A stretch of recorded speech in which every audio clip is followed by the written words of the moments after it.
The vast majority of team sports telecasts on all forms of television these days feature one or two reporters on the sidelines.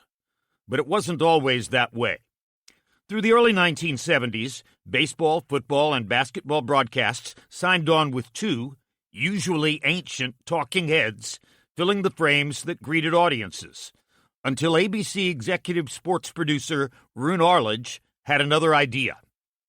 Trying to attract a younger audience to his weekly nationally televised college football games, Arledge wanted to add a new dimension to veterans Keith Jackson and iconic former Oklahoma football coach Bud Wilkinson, who was well into his late 50s, then considered an advanced age.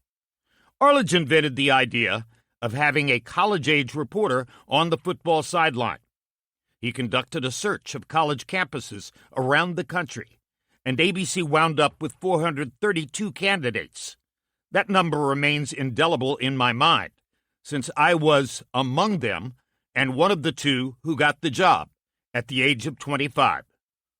Arledge, who died in 2002, might have had the idea before 1974, when I walked down the boat dock along the Tennessee River next to Neyland Stadium in Knoxville to introduce the college football season opener between Tennessee and UCLA. But there was a technology issue, which Arledge and ABC inadvertently and under tragic circumstances had discovered how to solve at the 1972 Olympics in Munich.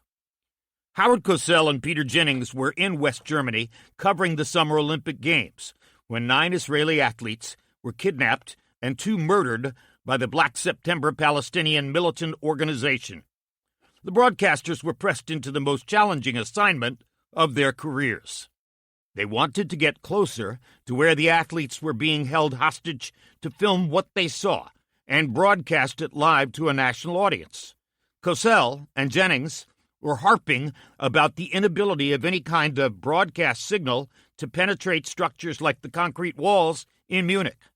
But the crew tried anyway and learned what their wireless microphones could do.